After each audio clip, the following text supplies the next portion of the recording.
ಎಲ್ಲ ಆತ್ಮೀಯ ಅರ್ಥಶಾಸ್ತ್ರ ವಿದ್ಯಾರ್ಥಿಗಳನ್ನ ಮತ್ತೊಮ್ಮೆ ಕೌಟಿಲ್ಯ ವೇದಿಕೆಗೆ ಸ್ವಾಗತಿಸುತ್ತಾ ಇವತ್ತಿನ ಈ ಒಂದು ಅವಧಿಯಲ್ಲಿ BA ಸೆಕೆಂಡ್ ಸೆಮ್ಗೆ ಸಂಬಂಧಪಟ್ಟಂತೆ ಅಥವಾ ಅರ್ಥಶಾಸ್ತ್ರ ವಿಷಯದ ಕರ್ನಾಟಕ ರಾಜ್ಯ ಅರ್ಹತಾ ಪರೀಕ್ಷೆಗೆ ಸಂಬಂಧಪಟ್ಟಂತೆ JM ಕೇನ್ಸ್ ಅವರ ಪರಿಣಾಮಕಾರಿ ಬೇಡಿಕೆ ತತ್ವದ ಅಧ್ಯಯನವನ್ನ ಈ ಒಂದು ಅವಧಿಯಲ್ಲಿ ಚರ್ಚೆ ಮಾಡೋಣ.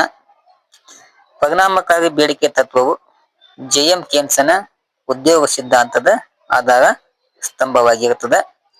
ಹೀಗಾಗಿ ಈ ಒಂದು ವಿಷಯವನ್ನ ಆಯ್ಕೆ ಮಾಡಿಕೊಂಡು ಈ ಒಂದು ಅವಧಿಯಲ್ಲಿ ಚರ್ಚೆ ಮಾಡೋಣ. ಅದಕ್ಕೆ ಸಂಬಂಧಪಟ್ಟಂತೆ ಪೀಠಿಕೆ. ಪರಿಣಾಮಕಾರಿ ಬೇಡಿಕೆಯು ಕೇನ್ಸ್ ರವರ ಉದ್ಯೋಗ ಸಿದ್ಧಾಂತದ ಆಧಾರ ಸ್ತಂಭವಾಗಿದೆ. ಪರಿಣಾಮಕಾರಿ ಬೇಡಿಕೆಯು ಒಂದು ರಾಷ್ಟ್ರದಲ್ಲಿನ ಜನರ ಸರಕು ಮತ್ತು ಸೇವೆಗಳನ್ನ ಕೊಂಡುಕೊಳ್ಳುವ ಮನಸ್ಸು ಮತ್ತು ಸಾಮರ್ಥ್ಯವನ್ನ ಪರಿಣಾಮಕಾರಿ ಬೇಡಿಕೆಯು ಅವಲಂಬಿಸಿರುತ್ತದೆ. ಪರಿಣಾಮಕಾರಿ ಬೇಡಿಕೆಯು ಒಂದು ದೇಶದ ಉದ್ಯೋಗವನ್ನ ನಿರ್ಧರಿಸುವಲ್ಲಿ ನಿರ್ಣಾಯಕ ಪಾತ್ರವನ್ನ ವಹಿಸುತ್ತದೆ. ಸಿಂಪಲ್ ಆಗಿ ಹೇಳ್ಬೇಕಂತಂದ್ರ ಪರಿಣಾಮಕಾರಿ ಬೇಡಿಕೆ ಅಂತಂದ್ರ ದೇಶದಲ್ಲಿನ ಜನರು ಸರಕು ಮತ್ತು ಸೇವೆಗಳನ್ನ ಕೊಂಡುಕೊಳ್ಳುವಂತ ಮನಸ್ಸು ಮತ್ತು ಸಾಮರ್ಥ್ಯವನ್ನ ಅವಲಂಬನೆ ಆಗಿರ್ತದ. ಹಾಗೂ ಈ ಪರಿಣಾಮಕಾರಿ ಬೇಡಿಕೆಯಿಂದಾಗಿ ದೇಶದಲ್ಲಿ ನಾವೇನ್ ಮಾಡ್ಬೋದು, ಉದ್ಯೋಗದ ಮಟ್ಟವನ್ನ ನಿರ್ಧಾರವನ್ನ ಮಾಡಬಹುದು. ಅದು ಹೇಗೆ ಎಂಬುದನ್ನ ಮುಂದೆ ಚರ್ಚೆ ಮಾಡೋಣ. ಕಂಟಿನ್ಯೂ.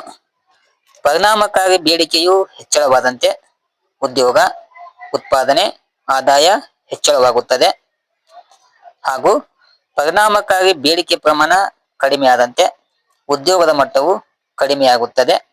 ಹೀಗಾಗಿ ಪರಿಣಾಮಕಾರಿ ಬೇಡಿಕೆಯಲ್ಲಿನ ಕೊರತೆಯೇ ನಿರುದ್ಯೋಗಕ್ಕೆ ಪ್ರಮುಖ ಕಾರಣ ಅಂತೇಳಿ ಕೇನ್ಸ್ ಅವರು ವಾದವನ್ನ ಮಾಡಿದ್ದಾರೆ. ಸಿಂಪಲ್ ಆಗಿ ಹೇಳ್ಬೇಕಂತಂದ್ರ ಪರಿಣಾಮಕಾರಿ ಬೇಡಿಕೆ ಕಡಿಮೆ ಇತ್ತಂದ್ರ ನಿರುದ್ಯೋಗ, ಪರಿಣಾಮಕಾರಿ ಬೇಡಿಕೆ ಪ್ರಮಾಣ ಹೆಚ್ಚಳವಾಗಿತ್ತಂತಂದ್ರ ಉದ್ಯೋಗದ ಪ್ರಮಾಣವನ್ನ ಆರ್ಥಿಕತೆಯಲ್ಲಿ ಹೆಚ್ಚಳವನ್ನ ಮಾಡಬಹುದು. ಅದು ಹೇಗೆ ಎಂಬುದನ್ನ ಮುಂದೆ ಚರ್ಚೆ ಮಾಡೋಣ. ಇಲ್ಲಿ ನೋಡ್ರಿ, ಪರಿಣಾಮಕಾರಿ ಬೇಡಿಕೆಯು ಪ್ರಮುಖವಾಗಿ ಎರಡು ಅಂಶಗಳನ್ನ ಒಳಗೊಂಡಿರುತ್ತದೆ. ಒಂದು ಅನುಭವದ ವೆಚ್ಚ, ಎರಡು ಹೂಡಿಕೆಯ ವೆಚ್ಚ. ಇದನ್ನ ಸೂತ್ರದ ಮೂಲಕ ಬಿಂಬಿಸೋಣ. Y = C + I. Y ಅಂತಂದ್ರ ಒಟ್ಟು ರಾಷ್ಟ್ರೀಯ ಆದಾಯ, C ಅಂತಂದ್ರ ಅನುಭವದ ವೆಚ್ಚ, I ಅಂತಂದ್ರ ಹೂಡಿಕೆಯ ವೆಚ್ಚ. ಈ ಅನುಭವದ ವೆಚ್ಚ ಮತ್ತು ಹೂಡಿಕೆಯ ವೆಚ್ಚವನ್ನು ಕೂಡಿಸಿದಾಗ ನಮ್ಗೆ ಏನ್ ಲಭ್ಯ ಆಗ್ತದೆ? ರಾಷ್ಟ್ರೀಯ ಆದಾಯ ಲಭ್ಯವಾಗುತ್ತದೆ. ಕಂಟಿನ್ಯೂ. ಪರಿಣಾಮಕಾರಿ ಬೇಡಿಕೆಯು ರಾಷ್ಟ್ರೀಯ ಆದಾಯಕ್ಕೆ ಸಮಾನವಾಗಿರುತ್ತದೆ. ಏನು? ಪರಿಣಾಮಕಾರಿ ಬೇಡಿಕೆ ಅದಕ್ಕೆ ಸಮವಾಗಿರುತ್ತದೆ? ರಾಷ್ಟ್ರೀಯ ಆದಾಯಕ್ಕೆ ಸಮನಾಗಿರುತ್ತದೆ. ಪರಿಣಾಮಕಾರಿ ಬೇಡಿಕೆಯ ಕೊರತೆಯೇ ನಿರುದ್ಯೋಗಕ್ಕೆ ಪ್ರಮುಖವಾದಂತ ಕಾರಣ. ಆದ ಕಾರಣ ಆದಾಯ ಮತ್ತು ಅನುಭವದ ನಡುವಿನ ಅಂತರವನ್ನ ನಾವೇನ್ ಮಾಡ್ಬೇಕು? ಹೂಡಿಕೆಯ ಮೂಲಕ ತುಂಬದಿದ್ದರೆ ನಿರುದ್ಯೋಗ ಸಂಭವಿಸುತ್ತದೆ ಎಂಬುದನ್ನ ಕೇನ್ಸ್ ಅನ್ನು ಹೇಳಿದ್ದಾನೆ. ಅಂತಂದ್ರ ಇದೇನು ಆದಾಯ ಮತ್ತು ಅನುಭವದ ನಡುವೆ ಏನ್ ಗ್ಯಾಪ್ ಆಗತ್ತಲ್ಲ, ಆ ಗ್ಯಾಪ್ ಆದಂತದನ್ನ ಹೂಡಿಕೆಯ ಮೂಲಕ ನಾವೇನಾದ್ರು ಅದನ್ನ ಸಮತೋಲನ ಸಾಧಿಸ್ಲಿಕ್ಕಂತಂದ್ರ ಆರ್ಥಿಕತೆಯಲ್ಲಿ ನಿರುದ್ಯೋಗ ಸಂಭವಿಸುತ್ತದೆ. ಹೀಗಾಗಿ ಅದನ್ನ ನಾವೇನ್ ಮಾಡ್ಬೇಕು? ಸಮಾನವಾಗಿ ಸಾಧಿಸಬೇಕು. ಕಂಟಿನ್ಯೂ. ಆಧುನಿಕ ಅರ್ಥಶಾಸ್ತ್ರಜ್ಞರ ಪ್ರಕಾರ ವೆಚ್ಚವು ಸಹ ಪರಿಣಾಮಕಾರಿ ಬೇಡಿಕೆ ನಿರ್ಧಾರದಲ್ಲಿ ಪ್ರಮುಖವಾದ ಪಾತ್ರವನ್ನ ವಹಿಸುತ್ತದೆ. ಅಲ್ಲಿ ಓನ್ಲಿ ವೆಚ್ಚ ಅಷ್ಟೇ ಆಗಿದೆ, ಅದು ಸಾರ್ವಜನಿಕ ವೆಚ್ಚ ಅಥವಾ ಸರ್ಕಾರದ ವೆಚ್ಚವನ್ನ ಒಳಗೊಂಡಿರ್ತದೆ. ಅಲ್ಲಿ ನೋಡ್ರಿ, ED = C + I + G.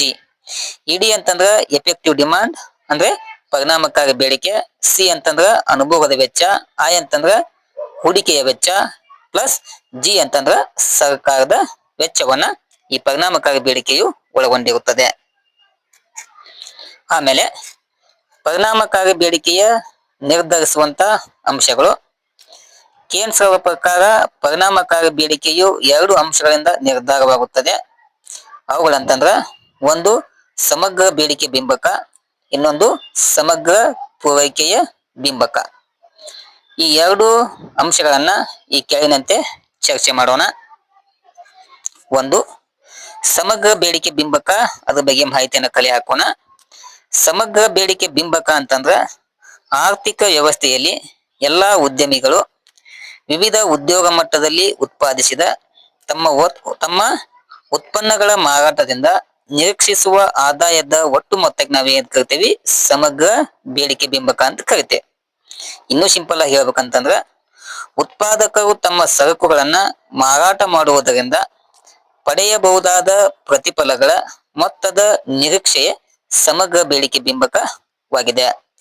ನಮ್ಮ ಹಳ್ಳಿ ಭಾಷೆ ಒಳಗೆ ಹೇಳ್ಬೇಕಂತಂದ್ರ ನಾವೇನು ವಸ್ತುವನ್ನ ಉತ್ಪಾದನೆ ಮಾಡ್ತೇವಲ್ಲ, ಆ ವಸ್ತುಗಳನ್ನ ಉತ್ಪಾದನೆ ಮಾಡಿದ್ಮೇಲೆ ಮಾರುಕಟ್ಟೆಗೆ ಆ ವಸ್ತುಗಳನ್ನ ಮಾರಾಟ ಮಾಡಲು ಹೋದಾಗ ಆ ವಸ್ತುಗಳಿಂದ ಬರುವಂತ ನಿರೀಕ್ಷಿತ ಆದಾಯ ಐತ್ ನೋಡ್ರಿ, ಆ ನಿರೀಕ್ಷಿತ ಆದಾಯಕ್ಕೆ ನಾವೇನ್ ಕರಿತೇವಿ, ಸಮಗ್ರ ಬೇಡಿಕೆ ಬಿಂಬಕ ಅಂತ ಕರಿತೇವಿ.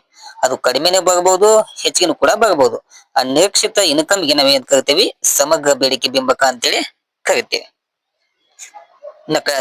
ಹೆಚ್ಚಿನ ಮಾಹಿತಿ, ಉದ್ಯೋಗದ ಮಟ್ಟ ಮತ್ತು ಸಮಗ್ರ ಬೇಡಿಕೆ ಬಿಂಬಕದ ನಡುವೆ ಧನಾತ್ಮಕವಾದಂತಹ ಸಂಬಂಧ ಇರ್ತದ. ಏನು, ಉದ್ಯೋಗದ ಮಟ್ಟ ಆಗ್ಬಹುದು ಮತ್ತು ಸಮಗ್ರ ಬೇಡಿಕೆ ಬಿಂಬಕದ ನಡುವೆ ಧನಾತ್ಮಕವಾದ ಸಂಬಂಧ ಇರ್ತದ. ಉದ್ಯೋಗದ ಪ್ರಮಾಣವು ಹೆಚ್ಚಳವಾದಂತೆ ಉತ್ಪನ್ನ ಮತ್ತು ಆದಾಯದ ಪ್ರಮಾಣ ಹೆಚ್ಚಳವಾಗುತ್ತದೆ, ಹಾಗೂ ಉದ್ಯೋಗದ ಪ್ರಮಾಣವು ಕಡಿಮೆ ಆದಂತೆ ಸಮಗ್ರ ಬೇಡಿಕೆ ಬೆಲೆಯು ಕೂಡ ಏನಾಗ್ತದೆ, ಕಡಿಮೆ ಆಗುವಂತ ಸಂಭವ ಇರ್ತದ. ಹೀಗಾಗಿ ಅವೆರಡರ ನಡುವೆ ಅಂತ ಸಂಬಂಧ ಐತಿ, ಧನಾತ್ಮಕ ಸಂಬಂಧವನ್ನ ನಾವು ಕಾಣಬಹುದು. ಹೇಗಂತಂದ್ರ ADF = function of N. ADF ಅಂತಂದ್ರ ಸಮಗ್ರ ಬೇಡಿಕೆ ಬಿಂಬಕ, ಎನ್ ಅಂತಂದ್ರ ಉದ್ಯೋಗದ ಪ್ರಮಾಣ, ಎಫ್ ಅಂತಂದ್ರ ಸಮಗ್ರ ಬೇಡಿಕೆ ಬಿಂಬಕ ಮತ್ತು ಉದ್ಯೋಗದ ಪ್ರಮಾಣದ ನಡುವಿನ ಸಂಬಂಧವನ್ನ ಸೂಚಿಸಲು ಎಫ್ ಅನ್ನ ಬಳಸಲಾಗುತ್ತದೆ. ನೋಡ್ರಿ, ಸಮಗ್ರ ಬೇಡಿಕೆ ಬಿಂಬಕವು ಮತ್ತೆ 3 ಅಂಶಗಳನ್ನ ಅವಲಂಬಿಸಿದೆ. ಅವ್ಯಾವಂತಂದ್ರ 1 ಅನುಭೋಗದ ವೆಚ್ಚ, 2 ಹೂಡಿಕೆಯ ವೆಚ್ಚ, ಇನ್ನೊಂದು ಯಾವುದು ಸರ್ಕಾರದ ವೆಚ್ಚ. ಈ 3 ಅಂಶಗಳನ್ನ ಸಮಗ್ರ ಬೇಡಿಕೆ ಬಿಂಬಕವು ಅವಲಂಬಿಸಿದೆ. ಈ ಒಂದೊಂದಾಗಿ ಚರ್ಚೆ ಮಾಡೋಣ. ಅನುಭೋಗದ ವೆಚ್ಚ ಅಂತಂದ್ರ ಒಬ್ಬ ವ್ಯಕ್ತಿಯ ಆದಾಯದ ವಿವಿಧ ಮಟ್ಟಗಳಲ್ಲಿ ಆ ವ್ಯಕ್ತಿ ಎಷ್ಟು ಆದಾಯವನ್ನ ಅನುಭವಕ್ಕಾಗಿ ಖರ್ಚು ಮಾಡಬಹುದು ಎಂಬುದನ್ನ ಲೆಕ್ಕ ಹಾಕುವುದಕ್ಕೆ ನಾವು ಅನುಭೋಗದ ವೆಚ್ಚ ಅಂತ ಕರಿತೇವೆ. ಅಂತಹ ಅನುಭೋಗದ ವೆಚ್ಚವು ಮತ್ತೆ 2 ಅಂಶಗಳನ್ನ ಅವಲಂಬಿಸಿದೆ. ಅವು ಯಾವಂತಂದ್ರ 1 ಆದಾಯದ ಮಟ್ಟ, ಇನ್ನೊಂದು ಯಾವುದು ಅನುಭೋಗದ ಪ್ರವೃತ್ತಿ. ಆದಾಯದ ಮಟ್ಟ ಅಂತಂದ್ರ ಆದಾಯದ ಮಟ್ಟವು ಹೆಚ್ಚಳವಾಗಿತ್ತಂತಂದ್ರ ಸಮಗ್ರ ಬೇಡಿಕೆ ಆಗ್ಬೋದು ಅಥವಾ ಅನುಭೋಗದ ಪ್ರಮಾಣ ಏನಾಗ್ಬೋದು, ಹೆಚ್ಚಳವಾಗುತ್ತದೆ. ಒಂದು ವೇಳೆ ಏನಾದ್ರು ಆದಾಯದ ಮಟ್ಟ ಕಡಿಮೆ ಇತ್ತಂತಂದ್ರ ಸಮಗ್ರ ಬೇಡಿಕೆ ಮತ್ತು ಅನುಭೋಗದ ಮಟ್ಟವು ಕೂಡ ಏನಾಗ್ತದೆ, ಕಡಿಮೆ ಆಗ್ತದೆ. ಬಿ ಏನು, ಅನುಭೋಗದ ಪ್ರವೃತ್ತಿ. ಇದು ಕೂಡ ಆದಾಯದ ಮಟ್ಟವನ್ನ ಅವಲಂಬಿಸಿರುತ್ತದೆ. ಏನು, ಇನ್ಕಮ್ ಲೋ ಇತ್ತಂತಂದ್ರ ಅನುಭೋಗದ ಪ್ರವೃತ್ತಿ ಕೂಡ ಕಡಿಮೆ ಆಗಿರುತ್ತದೆ. ಒಂದು ವೇಳೆ ಏನಾದ್ರು ಇನ್ಕಮ್ ಏನಾದ್ರು ಹೆಚ್ಚಳವಾಗಿತ್ತಂತಂದ್ರ ಪರಿಣಾಮಕಾರಿ ಬೇಡಿಕೆ ಮಟ್ಟ ಏನಾಗ್ತದೆ, ಹೆಚ್ಚಳವಾಗುವಂತ ಸಂಭವ ಇರ್ತದೆ. ಆಮೇಲೆ ಸಮಗ್ರ ಬೇಡಿಕೆ ಬಿಂಬಕವನ್ನ ಅವಲಂಬಿಸಿರುವಂತ 2ನೇ ಅಂಶ ಯಾವುದು, ಹೂಡಿಕೆಯ ವೆಚ್ಚ. ಹೂಡಿಕೆ ವೆಚ್ಚ ಅಂತಂದ್ರ ಬಂಡವಾಳವನ್ನ ಹೂಡಿಕೆ ಮಾಡುವುದಕ್ಕೆ ನಾವು ಹೂಡಿಕೆ ವೆಚ್ಚ ಅಂತ ಕರಿತೀವಿ. ಆ ಹೂಡಿಕೆ ವೆಚ್ಚವು ಮತ್ತೆ 2 ಅಂಶಗಳನ್ನ ಅವಲಂಬಿಸಿರುತ್ತದೆ. ಒಂದ್ ಯಾವುದು, ಬಂಡವಾಳ ಸೀಮಾಂತ ದಕ್ಷತೆ, ಇನ್ನೊಂದು ಯಾವುದು, ಬಡ್ಡಿ ದರ. ಇಲ್ಲಿ ನೋಡ್ರಿ, ಬಂಡವಾಳ ಸೀಮಾಂತ ದಕ್ಷತೆ ಅಂತಂದ್ರ ಬಂಡವಾಳವನ್ನು ಹೂಡಿಕೆಯನ್ನಾಗಿ ತೊಡಗಿಸಿದ್ದರಿಂದ ನಿರೀಕ್ಷಿಸುವ ಲಾಭದ ದರಕ್ಕೆ ನಾವೇನ್ ಕರಿತೀವಿ, ಬಂಡವಾಳ ಸೀಮಾಂತ ದಕ್ಷತೆ ಅಂತ ಕರಿತೀವಿ. ಏನು, ಬಂಡವಾಳವನ್ನ ಹೂಡಿಕೆಯನ್ನಾಗಿ ತೊಡಗಿಸಿದ್ದರಿಂದ ನಾವೇನ್ ಬಂಡವಾಳ ಹೂಡಿಕೆ ಮಾಡ್ತೇವಲ್ಲ, ತೊಡಗಿಸಿದ್ದರಿಂದ ಅದರಿಂದ ನಿರೀಕ್ಷಿಸುವಂತ ಲಾಭದ ದರ ಏನೈತಿ ನೋಡ್ರಿ, ಅದುವೇ ಏನು, ಬಂಡವಾಳದ ಸೀಮಾಂತ ದಕ್ಷತೆ. ಕಂಟಿನ್ಯೂ ನೋಡ್ರಿ, ಬಂಡವಾಳ ಸೀಮಾಂತ ದಕ್ಷತೆ ಬಡ್ಡಿ ದರಕ್ಕಿಂತಲೂ ಅಧಿಕವಾಗಿದ್ದರೆ, ಏನು, ಬರುವಂತ ಲಾಭ ಬಡ್ಡಿ ದರಕ್ಕಿಂತಲೂ ಅಧಿಕವಾಗಿತ್ತಂತಂದ್ರ ರಾಷ್ಟ್ರದಲ್ಲಿ ಹೂಡಿಕೆ ಪ್ರಮಾಣ ಅಧಿಕಗೊಳ್ಳುತ್ತದೆ ಎಂಬುದು ಕೇನ್ಸನ ಅಭಿಪ್ರಾಯವಾಗಿದೆ. ಅದಕ್ಕೆ ಸ್ವಲ್ಪ ಮಿಸ್ಟೇಕ್ ಆಗಿದೆ, ಅದನ್ನ ಕೇನ್ಸ್ ಮಾಡ್ಕೋರಿ. ಏನು, ಬಂಡವಾಳ ಸೀಮಾಂತ ದಕ್ಷತೆಯು ಬಡ್ಡಿ ದರಕ್ಕಿಂತಲೂ ಅಧಿಕವಾಗಿದ್ದಾಗ, ಏನೋ ನಮಗೆ ಬರುವಂತ ಲಾಭ ಬಡ್ಡಿ ದರಕ್ಕಿಂತ ಹೆಚ್ಚಿಗೆ ಇತ್ತಂತಂದ್ರ ರಾಷ್ಟ್ರದಲ್ಲಿ ಏನ್ ಹೆಚ್ಚಳವಾಗ್ತದೆ, ಹೂಡಿಕೆ ಪ್ರಮಾಣ ಹೆಚ್ಚಳವಾಗುತ್ತದೆ ಅಂತೇಳಿ ಕೇನ್ಸನು ಹೇಳಿದ್ದಾನೆ. ಕಂಟಿನ್ಯೂ. ಅದರಂತೆ ಆದಾಯ ಮತ್ತು ಅನುಭೋಗದ ನಡುವಿನ ಅಂತರವನ್ನ ನಾವು ಹೂಡಿಕೆಯ ಮೂಲಕ ತುಂಬಬೇಕೆಂದು ಕೇನ್ಸನ ಅಭಿಮತವಾಗಿದೆ. ಏನೋ ಆದಾಯ ಮತ್ತು ಅನುಭವದ ನಡುವಿನ ಏನ್ ಗ್ಯಾಪ್ ಆಗತ್ತಲ್ಲ, ಆ ಗ್ಯಾಪ್ ಅನ್ನ ಹೂಡಿಕೆ ಮೂಲಕ ನಾವೇನ್ ಮಾಡ್ಬೋದು, ಭರ್ತಿಯನ್ನ ಮಾಡ್ಬೋದು. ಇನ್ನೊಂದು ಸಮಗ್ರ ಬೇಡಿಕೆಯನ್ನ ನಿರ್ಧರಿಸುವಂತ ಅಂಶಗಳಲ್ಲಿ ಥರ್ಡ್ ಒನ್ ಯಾವುದು, ಸರ್ಕಾರದ ವೆಚ್ಚ. ಇಲ್ಲಿ ನೋಡ್ರಿ, ರಾಷ್ಟ್ರದಲ್ಲಿ ಅನುಭೋಗ ಮತ್ತು ಹೂಡಿಕೆಗಳ ಮೂಲಕ ಪರಿಣಾಮಕಾರಿ ಬೇಡಿಕೆಯನ್ನ ಕಾಯ್ದುಕೊಂಡು ಹೋಗುವುದು ಸಾಧ್ಯವಾಗದಿದ್ದಾಗ, ಏನು ರಾಷ್ಟ್ರದಲ್ಲಿ ಅನುಭೋಗದ ವೆಚ್ಚ ಆಗ್ಬಹುದು, ಆಮೇಲೆ ಹೂಡಿಕೆಯ ಮೂಲಕ ಪರಿಣಾಮಕಾರಿ ಬೇಡಿಕೆಯನ್ನ ಕಾಯ್ದುಕೊಂಡು ಹೋಗುವುದು ಸಾಧ್ಯವಾಗದಿದ್ದಾಗ ಹೆಚ್ಚು ಉದ್ಯೋಗಗಳನ್ನ ಸೃಷ್ಟಿಸುವುದಕ್ಕಾಗಿ ಸರ್ಕಾರ ಹೆಚ್ಚಿನ ಪ್ರಮಾಣದಲ್ಲಿ ಹಣವನ್ನ ಸಾರ್ವಜನಿಕ ವೆಚ್ಚದ ರೂಪದಲ್ಲಿ ಖರ್ಚು ಮಾಡಬೇಕಾಗುತ್ತದೆ. ಹಾಗೂ ಅನುಭವದ ವೆಚ್ಚ ಆಗ್ಬಹುದು ಮತ್ತು ಹೂಡಿಕೆ ವೆಚ್ಚಗಳ ನಡುವಿನ ಅಂತರವನ್ನ ತುಂಬಲು ಸರ್ಕಾರ ಸಾರ್ವಜನಿಕ ವೆಚ್ಚವನ್ನ ಮಾಡಬೇಕಾಗುತ್ತದೆ ಎಂಬುದು ಕೇನ್ಸನ ಅಭಿಮತವಾಗಿದೆ. ಒಂದು ವೇಳೆ ಏನಾದ್ರು ಸರ್ಕಾರ ಸಾರ್ವಜನಿಕ ವೆಚ್ಚವನ್ನ ಮಾಡ್ಲಿಕ್ಕಂತಂದ್ರ ಆರ್ಥಿಕತೆಯಲ್ಲಿ ಏನ್ ಸಂಭವಿಸ್ತದ, ನಿರುದ್ಯೋಗವು ಕೂಡ ಸಂಭವಿಸಬಹುದು ಎಂಬುದು ಕೇನ್ಸನ ಅಭಿಮತವಾಗಿದೆ. ನೆಕ್ಸ್ಟ್ ಒನ್, ಪರಿಣಾಮಕಾರಿ ಬೇಡಿಕೆ ತತ್ವವನ್ನ ನಿರ್ಧರಿಸುವಂತ ಎರಡನೇ ಅಂಶ ಯಾವುದು, ಸಮಗ್ರ ಪೂರೈಕೆಯ ಬಿಂಬಕ. ಇಲ್ಲಿ ನೋಡ್ರಿ, ಸಮಗ್ರ ಪೂರೈಕೆ ಬಿಂಬಕ ಎಂದರೆ ವಿವಿಧ ಉದ್ಯೋಗ ಮಟ್ಟಗಳಲ್ಲಿ ಉದ್ಯಮಿಗಳು ತಮ್ಮ ಉತ್ಪಾದನೆಯ ಮಾರಾಟದಿಂದ ಅಗತ್ಯವಾಗಿ ಪಡೆಯಲೇಬೇಕಾಗಿರುವಂತಹ ಹಣದ ಮೊತ್ತಕ್ಕೆ ನಾವು ಏನ್ ಕರಿತೀವಿ, ಸಮಗ್ರ ಪೂರೈಕೆ ಬಿಂಬಕ ಅಂತ ಕರಿತೀವಿ. ವೆರಿ ಸಿಂಪಲ್ ಆಗಿದೆ. ಸಮಗ್ರ ಬೇಡಿಕೆ ಬಿಂಬಕ ಅಂತಂದ್ರ ನಿರೀಕ್ಷಿತ ಆದಾಯವಾಗಿತ್ತು. ಇಲ್ಲಿ ಸಮಗ್ರ ಪೂರೈಕೆ ಬಿಂಬಕ ಅಂತಂದ್ರ ಪಡೆಯಲೇಬೇಕಾದಂತ ಆದಾಯದ ಮೊತ್ತವಾಗಿದೆ. ಹೆಂಗನ್ನೋದನ್ನ ಚರ್ಚೆ ಮಾಡೋಣ. ಅಂದರೆ ಇದು ಸರಕುಗಳ ಮಾರಾಟದಿಂದ ಬರಲೇಬೇಕಾದಂತ ಆದಾಯ ಹೊರತು ನಿರೀಕ್ಷಿತ ಆದಾಯವಲ್ಲ. ಉತ್ಪಾದನೆಯಲ್ಲಿ ಬಳಸಿಕೊಂಡ ಉತ್ಪಾದನಾಂಗಗಳ ವೆಚ್ಚವನ್ನ ಭರಿಸಲು ಕನಿಷ್ಠವಾದ ಆದಾಯವನ್ನ ಪಡೆಯಬೇಕಾಗುತ್ತದೆ. ಏನ ವಸ್ತು ಉತ್ಪಾದನೆ ಮಾಡ್ತೀವಲ್ಲ, ಆ ವಸ್ತುಗಳಿಗೆ ಉತ್ಪಾದನೆಗೆ ತಗಲುವಂತ ಉತ್ಪಾದನೆ ವೆಚ್ಚ ಐತ್ ನೋಡ್ರಿ, ಅಷ್ಟಾದರೂ ಕನಿಷ್ಠ ಆದಾಯವನ್ನ ನಾವು ಪಡೆಯುವಂತ ಅವಶ್ಯಕತೆ ಇರ್ತದೆ. ಮಾರಾಟದಿಂದ ಪಡೆಯುವ ಆದಾಯವು ಅಧಿಕವಾಗಿದ್ದರೆ ಉದ್ಯೋಗ ಅವಕಾಶಗಳು ಹೆಚ್ಚುತ್ತವೆ. ಆಮೇಲೆ ಸಮಗ್ರ ಪೂರೈಕೆ ಬಿಂಬಕವು ಅಲ್ಪಾವಧಿಯಲ್ಲಿ ಸ್ಥಿರವಾಗಿರುತ್ತದೆ ಎಂಬುದು ಕೇನ್ಸನ ಅಭಿಮತವಾಗಿದೆ.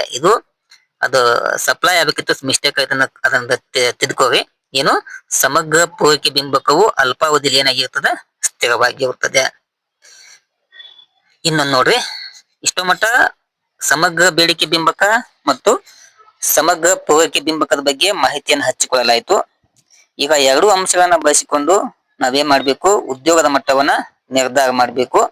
ಅದು ಹೇಗೆ ಎಂಬುದನ್ನ ಚರ್ಚೆ ಮಾಡೋಣ. ಸಮಗ್ರ ಬೇಡಿಕೆ ಬಿಂಬಕವು ಸಮಗ್ರ ಪೂರೈಕೆ ಬಿಂಬಕ್ಕಿಂತ ಎಲ್ಲಿವರೆಗೆ ಅಧಿಕವಾಗಿರುತ್ತದೆಯೋ ಅಲ್ಲಿವರೆಗೆ ರಾಷ್ಟ್ರದಲ್ಲಿನ ಉದ್ಯೋಗದ ಮಟ್ಟವು ಕೂಡ ಏನಾಗ್ತದೆ, ಅಧಿಕವಾಗಿರುತ್ತದೆ. ಏನ್ ನೋಡ್ರಿ, ಸಮಗ್ರ ಬೇಡಿಕೆ ಪ್ರಮಾಣ ಹೆಚ್ಚಳವಾಗಿದ್ದು ಸಪ್ಲೈ ಪ್ರಮಾಣ ಕಡಿಮೆ ಇತ್ತಂತಂದ್ರ ಆರ್ಥಿಕತೆಯಲ್ಲಿ ಉದ್ಯೋಗದ ಮಟ್ಟ ಹೆಚ್ಚಳವಾಗ್ತದೆ. ಈ ಸ್ಥಿತಿಯಲ್ಲಿ ಉದ್ಯಮಿಗಳು ನಿರೀಕ್ಷಿಸುವ ಆದಾಯ ತಾವು ಮಾಡುವ ವೆಚ್ಚಕ್ಕಿಂತ ಅಧಿಕವಾಗಿರುವುದರಿಂದ ಹೆಚ್ಚು ಹೆಚ್ಚು ಕಾರ್ಮಿಕರನ್ನ ನೇಮಕ ಮಾಡಿಕೊಳ್ಳುವುದರ ಮೂಲಕ ಉದ್ಯೋಗ ಅವಕಾಶಗಳು ಹೆಚ್ಚಾಗುತ್ತವೆ. ಏನು, ಸಮಗ್ರ ಬೇಡಿಕೆ ಪ್ರಮಾಣ ಹೆಚ್ಚಳವಾಗಿದ್ದು ಸಮಗ್ರ ಪೂರೈಕೆ ಪ್ರಮಾಣ ಕಡಿಮೆ ಇತ್ತಂತಂದ್ರ ಉದ್ಯಮಿಗಳಿಗೆ ಸಿಗುವಂತ ನಿರೀಕ್ಷಿತ ಆದಾಯ ಹೆಚ್ಚಳವಾಗಿ ಅವ್ರು ಏನ್ ಮಾಡ್ಬೋದು, ಹೆಚ್ಚು ಹೆಚ್ಚು ಕಾರ್ಮಿಕರನ್ನ ನೇಮಕ ಮಾಡಿಕೊಂಡು ಉದ್ಯೋಗ ಅವಕಾಶಗಳನ್ನ ವಿಸ್ತರಿಸುವಂತ ಕೆಲಸವನ್ನ ಮಾಡಲು ಅವಕಾಶ ಇರ್ತದ ಎಂಬುದು ಕೇನ್ಸನ ಅಭಿಮತವಾಗಿದೆ. ಇನ್ನು ಕಂಟಿನ್ಯೂ ಐತ್ ನೋಡ್ರಿ. ಸಮಗ್ರ ಬೇಡಿಕೆ ಬಿಂಬಕವು ಸಮಗ್ರ ಪೂರೈಕೆ ಬಿಂಬಕ್ಕಿಂತ ಕಡಿಮೆ ಆಗಿತ್ತಂತಂದ್ರ ಉದ್ಯೋಗದ ಮಟ್ಟ ಏನಾಗ್ತದ, ಕಡಿಮೆ ಆಗ್ತದೆ. ಏನು, ಹೆಚ್ಚಳವಾಗಿತ್ತಂತಂದ್ರ ಉದ್ಯೋಗದ ಮಟ್ಟವನ್ನ ಹೆಚ್ಚಳ ಮಾಡಬಹುದು, ಕಡಿಮೆ ಆಗಿತ್ತಂತಂದ್ರೆ ಏನ್ ಮಾಡ್ಬೋದು, ನಾವು ಉದ್ಯೋಗದ ಮಟ್ಟವನ್ನ ಕಡಿಮೆಗೊಳಿಸಲು ಸಾಧ್ಯ ಆಗ್ತದ. ಓಕೆನಾ. ಆಮೇಲೆ ಸಮಗ್ರ ಬೇಡಿಕೆ ಬಿಂಬಕ ಮತ್ತು ಪೂರೈಕೆ ಬಿಂಬಕವು ಪರಸ್ಪರ ಸಂಧಿಸುವುದರ ಮೂಲಕ ಸಮತೋಲನ ಉದ್ಯೋಗದ ಮಟ್ಟವನ್ನ ನಾವ್ ಹೆಂಗ್ ನಿರ್ಧಾರ ಮಾಡಬಹುದು ಎಂಬುದನ್ನ ರೇಖಾಚಿತ್ರದ ಮೂಲಕ ವಿವರಿಸೋಣ. ಈ ಸೂಕ್ಷ್ಮವಾಗಿ ಗಮನಿಸಬೇಕು ವಿದ್ಯಾರ್ಥಿಗಳು. OY ಅಕ್ಷದಲ್ಲಿ ಆದಾಯ ಮತ್ತು ವೆಚ್ಚವನ್ನು ಬಿಂಬಿಸಲಾಗಿದೆ. OX ಅಕ್ಷದಲ್ಲಿ ಉದ್ಯೋಗದ ಮಟ್ಟವನ್ನ ಬಿಂಬಿಸಲಾಗಿದೆ.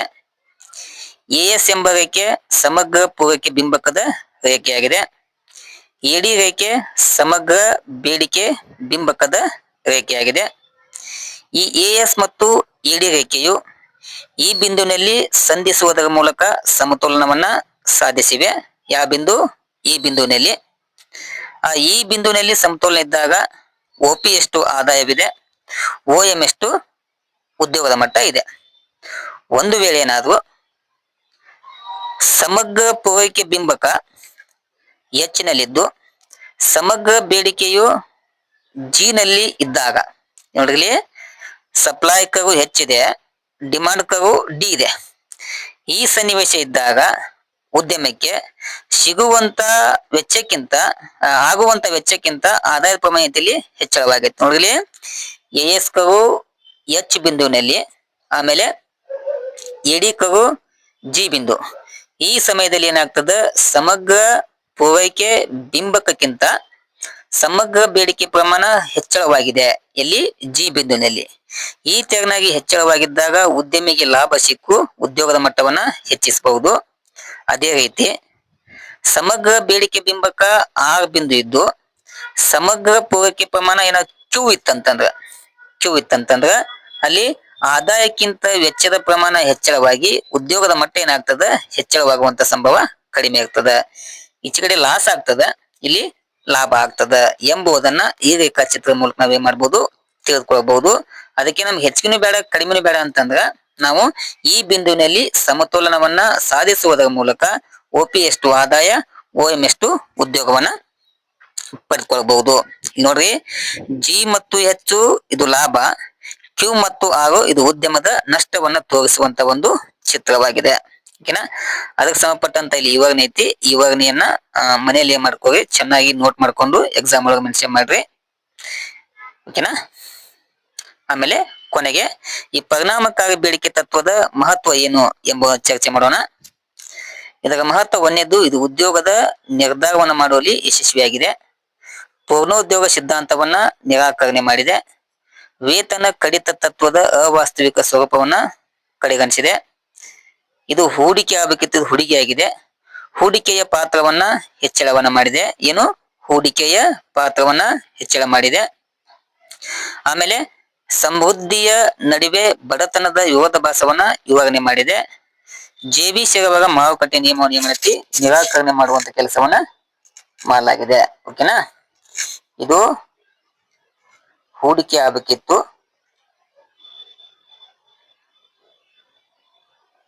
ಹೂಡಿಕೆಯ ಪಾತ್ರ. ಓಕೆನಾ? ಅದು ಹೂಡಿಕೆ ಅಂತಾಗಿದೆ. ಹೂಡಿಕೆ ಪಾತ್ರ ಏನ್ ಮಾಡ್ಕೊಳ್ಳಿ, ನೋಟ್ ಮಾಡ್ಕೊಳ್ಳಿ. ಓಕೆನಾ? ಇಲ್ಲಿಯ ತನಕ JM ಕೇನ್ಸನ ಪರಿಣಾಮಕಾರಿ ಬೇಡಿಕೆ ತತ್ವ ಅಂದ್ರೆ ಏನು, ಆ ಪರಿಣಾಮಕಾರಿ ಬೇಡಿಕೆ ತತ್ವ ಒಳಗೊಂಡಿರುವಂತಹ ಅಂಶಗಳು, ಆಮೇಲೆ ಅದನ್ನ ನಿರ್ಧರಿಸುವಂತ ಅಂಶಗಳು, ಆ ನಿರ್ಧರಿಸುವಂತ ಅಂಶಗಳಿಂದ ಕೇನ್ಸನ ಪರಿಣಾಮಕಾರಿ ಬೇಡಿಕೆ ತತ್ವದ ಮೂಲಕ ನಮ್ಮ ಸಮತೋಲನ ಉದ್ಯೋಗದ ಮಟ್ಟವನ್ನ ಹೇಗೆ ನಿರ್ಧರಿಸಬಹುದು ಎಂಬುದನ್ನ ಸವಿಸ್ತಾರವಾಗಿ ಚರ್ಚೆ ಮಾಡಲಾಗಿದೆ. ಇನ್ನೂ ಹೆಚ್ಚಿನ ಮಾಹಿತಿಯನ್ನ ಮುಂದಿನ ದಿನಗಳಲ್ಲಿ ಅಥವಾ ನಾಳೆ ನಾವೇನ್ ಮಾಡ್ತೀವಿ, ವಿಡಿಯೋನ ಅಪ್ಲೋಡ್ ಮಾಡಲಾಗುತ್ತದೆ. ಇದು ನಿಮ್ ಸೆಮ್ ಎಕ್ಸಾಮ್ ಒಳಗಡೆ 5, 10 ಅಥವಾ 15 ಅಂಕದ ಪ್ರಶ್ನೆಯಾಗಿ ಎಕ್ಸಾಮ್ ಒಳಗೆ ಕೇಳಬಹುದು. ಅದಕ್ಕೆ ಮಾಡ್ರಿ, ಚೆನ್ನಾಗಿ ಅಧ್ಯಯನ ಮಾಡ್ರಿ. Thank you. ನಮಸ್ಕಾರ.